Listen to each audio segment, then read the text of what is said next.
Hello, fellow patriots, and welcome back to another edition of How Can You Be So Obtuse podcast. I'm your humble host, Blair Davis. Let's get right into it because I think we all know what's pissing me off. Same old stuff. The news has obviously been dominated by the riots, quote unquote protesting, but the riots is what they really are. Notice how coronavirus is steadily making a comeback. I think you know why. Because sooner than later, the riots will become old news. Racism will become old news. And the media will be forced to feed you another scary story, to terrify you back into your homes, back into governmental dependence. And let me explain something to you. Let me update you on what the numbers were as of yesterday, Sunday. Coronavirus cases worldwide, 8,820,700 and change, with 464,900 deaths. I'm rounding. That gives you a 0.052% mortality rate. The United States had 2.336 million cases and 122,000 roughly deaths, which equates to a 0.052% mortality rate. Pretty normal, pretty standard. Once you factor in the elderly, the comorbidities, obesity, diabetes, pre-existing lung problems, et cetera, the number drops dramatically. California's numbers are so low, I'm not even going to give you the numbers because it's insulting. But what the media won't tell you is that of the 973,000 cases that have recovered from this virus in the United States. So if you take the 122,000 deaths, all very tragic, don't get me wrong, please don't get your panties in a bunch. Every life is precious, we know. But as you get towards the end of your life, it becomes harder to hang on to that life, especially if you're elderly and sick. So every life is precious, but every life does come to an end. Let's not kid ourselves. So if you factor in the 122,000 lives that we've lost to COVID-19, and you count the 973,000 people who have recovered from this disease, you roughly get 1.1 million people. It's 1,095,000 people. 1,095,000 cases that have been solved, that have a result, that have ended. So every time the media tells you that cases are climbing, that we've reached this new pinnacle, that now there's 2.33 million people in America infected, that is an absolute and total lie. If you subtract the 1.1 million from the 2.34 million, you have a true number of active cases. It's ridiculous. Do not believe what the media is telling you. Do not fall for the scary tactics, for the terrifying numbers, for the ongoing death count. They might as well keep a scoreboard because all they want to do is terrify you. All they want to do is scare you into governmental dependence. The CDC has flipped its opinion on masks at least 5 times. Fauci has been caught on tape with 3 different versions of whether you should wear a mask or not. And let me tell you something. The only way a cloth mask will be worn by yours truly is when I see doctors and nurses wearing cloth masks in the ER. When they are dealing with sick COVID-19 patients, the second I see a Star-Spangled Banner mask or a Mickey Mouse mask or something that somebody's grandmother made at home, I'll start wearing one. But that's not what's happening. That's not what I'm doing. The media keeps telling us about spikes over and over and over and over again. Georgia's seeing spikes. Florida's seeing spikes. Texas seeing spikes. Remember, these are all states that opened early, and they opened in May. So now they're trying to point out how reckless those openings were and how nearsighted those openings were because now we're seeing spikes. But let me remind you of something, that spikes in cases do not necessarily mean spikes in deaths. And they also don't mean spikes in hospitalizations.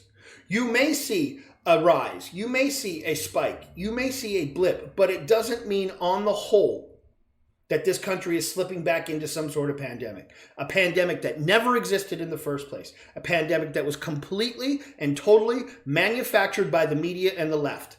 Once comorbidities and the elderly and nursing home deaths are calculated into this quote-unquote pandemic, the numbers are just the same as the normal flu. They are on par with the regular seasonal flu. Do your research. I have. COVID-19 is not a death sentence. Don't let them fool you. Don't let them scare you into it. In San Diego County, there still isn't a single person under the age of 20 years old who has died from COVID-19. Not a single person. In a county of 3.33 million people.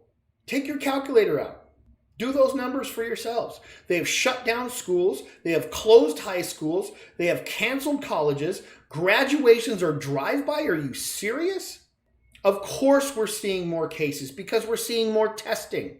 And the more testing you see, the more cases you'll see. And more cases is a good thing. Don't forget that we have been proselytized. They have been preaching to us that we all need to develop herd immunity. It's not a scientific algorithm that if we have to develop herd immunity and 60 or 70 or 80% of the population has to contract this disease and then develop antibodies, then why are we trying so hard not to get infected? This disease has a 98% survival rate. So a spike in cases is a good thing for normal, healthy people. A spike in cases is a good thing for more testing and better education.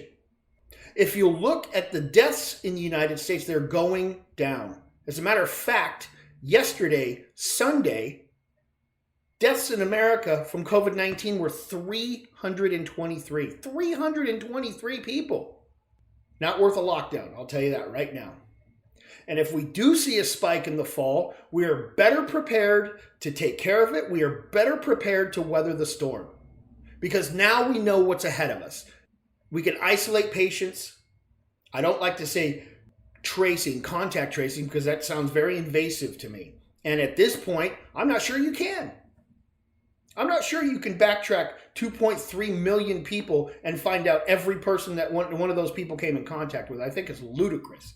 Sounds like an idiotic idea to me, and I think it's completely unattainable. So don't let them scare you. More cases did not mean more deaths. This is an extremely survivable virus that they continually lie about, that they continually scare us about. So go about your daily business. Wash your hands if you feel like it. Wear a mask if you feel like it, but I'm not. I haven't worn a mask. I haven't washed my hands. I haven't worn gloves. I didn't hoard anything. And I'm doing just fine. I hope you are. I bet you are. But my family is doing just fine. With that out of the way, now we get to the real garbage. This George Floyd situation. These riots that they call protests. They're not protests. They're riots. The second you pick up a brick, the second you throw a Molotov cocktail, the second you attack a cop, it is a riot. It is not a protest. And police brutality does not happen often enough in the African American community for it to be this big a deal. And let me tell you why. If Black lives really mattered, if Black lives were so precious, and if the police were so overbearing, Black lives were so concerned with young men dying, then why aren't they concerned? Why don't you hear about the 18 murders in 24 hours that happened on May 31st? 18 murders in 24 hours. Not one cop, not 4 cops on one guy. 18 murders in 24 hours. Is it okay if somebody in the hood gets killed because of a drug deal gone bad? Is it okay if somebody dies because of home invasion? Is it okay if somebody in the ghetto dies because they've been carjacked, robbed? Is it okay if somebody in the African American community is shot during the commission of a crime? Does it only matter if the person is killed by a white cop? Is it just another day? Is it just part of business as usual living in the ghetto? because those areas, those neighborhoods, those hoods that you want to call them, are patrolled by policemen. And 99% of the people that live in those communities appreciate and welcome the cops. It's a very small minority that is putting up these protests, that are lighting these fires, that are killing people. And these are the people in the community who aren't committing crimes. Black-owned businesses, Black-owned schools, Black-owned homes that are burned to the ground. Because Black Lives Matter? Do Black lives really care about Black lives? Because if they did, they'd be protesting abortion clinics. Black women outpace white women in terms of getting abortions 8-1. Do Black Lives Matter care about unborn Black children? Do Black lives care about conservative Black people who are labeled race traitors and called Uncle Toms simply because of their political views? Do Black Lives Matter care about the Black cops who've been killed during these riots? Do they care about cops, period, who've been killed during these riots? 15 of them trying to protect communities who've been ambushed, not arrested for committing crimes, not killed in police custody, ambushed, shot in the head, run over by these scumbags in Black Lives Matter. Scumbags. What about Black soldiers? Black Lives Matter, these riots are defacing monuments dedicated to the 54th Regiment in the Civil War that was made up entirely of Black people. This is how friggin' stupid they are. They don't even know what they're protesting. Do they care about the Black businesses that they've burnt to the ground? Do they care about the Black homes that they burnt to the ground? Do they care about the Black communities that they were ruining, possibly forever? Some of these businesses may never come back. Apparently, those Black lives aren't important enough. We have to protect convicted felons. We have to turn convicts and criminals into saints. We have to muddy the water. Black Lives Matter does. They're tearing down monuments of Washington and Lincoln. George Washington, the greatest president that this world has ever known, maybe the greatest leader that this world has ever known, certainly the greatest president that this country has ever known. They're defacing and vandalizing statues of Abraham Lincoln. Do they have any idea of what they're doing? Is this vandalism for vandalism's sake? They're defacing and tearing down monuments of Ulysses S. Grant, who fought the Ku Klux Klan after the Civil War. Ulysses S. Grant, who fought for Reconstruction after the Civil War, who fought to rebuild the South, who passed the 13th, 14th, and 15th Amendments. This is insane. These people have no idea what they're talking about. They have no idea what they're protesting for. This is not about Black Lives Matter. This is not about Black civil rights. This is political, pure and simple. Don't be fooled for 1 second. Don't let them make you feel guilty for the color of your skin, because it's not true. They don't care about Black Lives Matter any more than we care about White Lives Matter. It is a political ideology, and it is a push to fundamentally change the way this country is governed. Don't be fooled. I think the clearest sense of that this is no longer about Black Lives Matter is now you have the LGBTQ community in there. You have the LGBTQ marching for rights. You have Native Americans marching for rights. They're tearing down statues and edifices of Christopher Columbus. They're tearing down statues of the Texas Rangers. This is not about Black Lives Matter. This is about a political shift. This is about an effort in which to reestablish what we are used to as far as democracy is concerned. They want to rearrange the way we are governed. They want to rewrite the rules of history. And of course they're tearing down Confederate statues. Of course they're tearing down Confederate monuments. You ever ask yourself why? Yeah, because they don't want symbols of racism and oppression to last or to stand or to be worshipped or to be recognized anymore. And let me tell you why. Almost all of those statues, almost all of those monuments are dedicated to Southern Democrats. Of course they want to tear them down. Of course they want to rename army forts and military bases.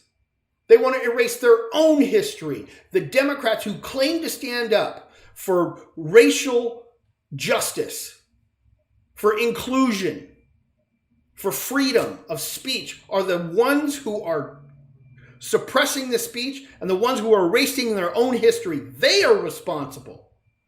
The Democrats are responsible for the KKK. The Democrats are responsible for Jim Crow laws. The Democrats are responsible for racial segregation.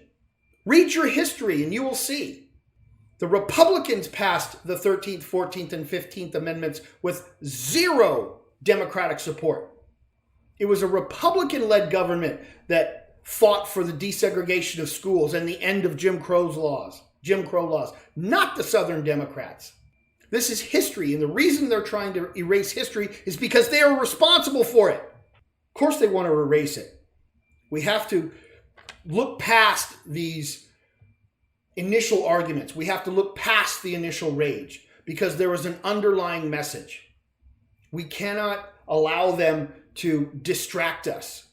They don't want a free and fair society. They want their society where they make the rules. Not all of us together, where they, one political party, one political ideology, one political voice, makes the rules for the rest of us. That's not how this country was built. That's not how this country flourished. It's not how this country became the most successful, the most democratic, the freest, and the fairest country that the world has ever known. And because of those freedoms, because of the democracy, because of the fairness, we have also become the most economically powerful country the world has ever known. The most successful society the world has ever known. It's no mistake. The founding fathers knew exactly what they were doing. Allow the people themselves to make the decisions, not the politicians. And the politicians, I know, not all of them are great. Even on the right, even on the conservative side, there are bad politicians. But you look at what is happening in these democratic cities, you look at what's happening with these riots, you look what happened with coronavirus, of the shutdowns, and how these democratic mayors and governors are not letting loose the National Guard, not allowing their police forces to regain control and reestablish the rule of law and order while they let innocent people die. You can see that the trouble is on the left and not on the right. Unfortunately, this is a very transparent effort. It's a misdirection. It's a smokescreen. It's political sleight of hand. It's a 3-card Monty. And Nancy Pelosi's the one on deck. Don't let them fool you. Do not believe anything you see on TV. Do not believe anything you read in the papers without doing your research first. It's tough. It takes time. It is a pain in the ass. Sometimes you have to read and listen and watch things you don't want to hear. But it's something, unfortunately, that we have had to become in this country. We've had to become news detectives and ferret out the truth. CNN is the worst. MSNBC are the worst. You cannot trust a single line of information that comes out of either two of those networks.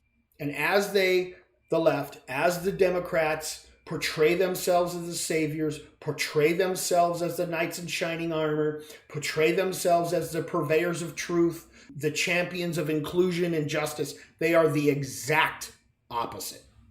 Do your research. Read your history. Remember what you've learned, because it's all true. They're doing their best to try to take control of this country, and we can't let it happen. We have to get out and vote. You could see what happened with Trump's rally. I have to hand it to him. I have to hand it to the liberals and the left. They did a pretty good job. I read where the tickets were sucked up by fake accounts, and they were done by K-pop and other liberal outlets where they sucked up the available tickets so that the turnout was much smaller. If you looked At the pictures outside the arena, there was still, I'd say 10 or 15,000 people that are waiting to get in. They just didn't have tickets. So it was a good prank. You have to give credit where credit is due. But that's what they're full of, pranks. That's what their party consists of, tricks. Ask a Democrat, ask a liberal, ask a leftist when they accuse Donald Trump of being racist. Ask them for specific quotes, and you know what you'll hear. Silence, crickets, white noise, fuzz. Ask them for any good news, any positive moves that Trump has made for this country. The economy, bringing jobs back, stopping immigration, funding historically black colleges, etc., etc., etc. The list goes on and on and on. But have you heard one single positive story on the news about what Trump has done? Or has it been all evil, all venom, and all lies? The Russia collusion hoax has fallen apart.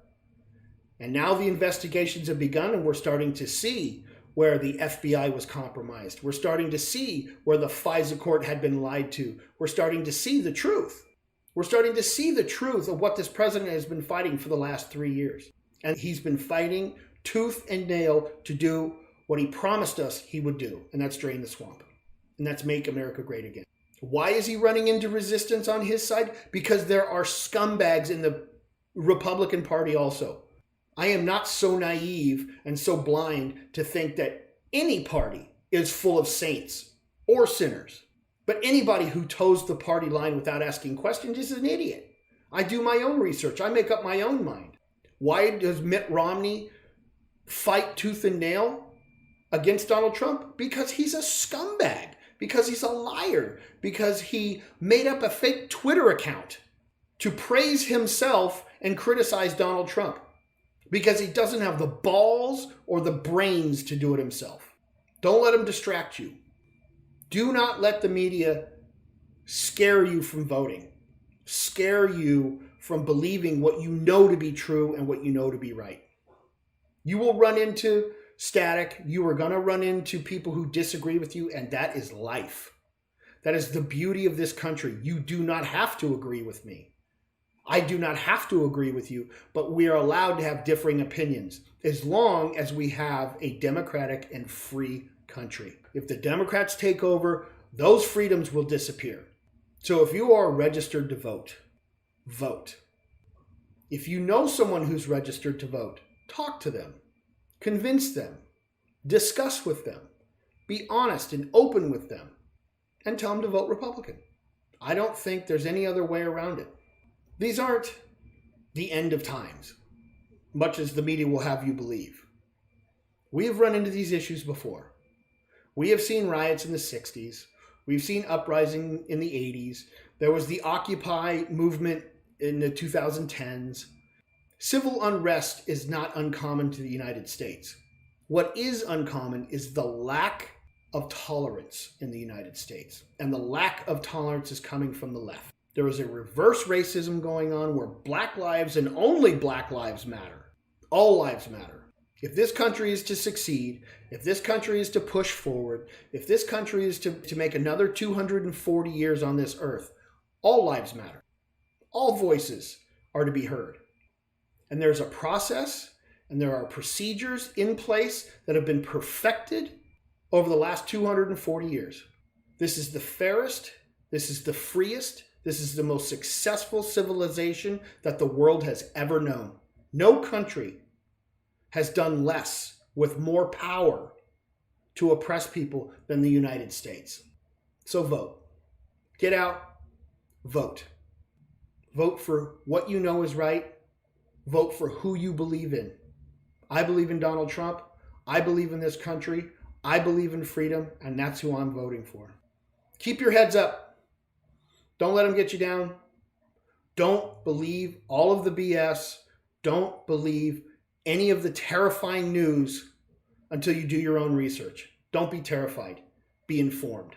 And remember, refocus, redemption, reaffirmation, Republican.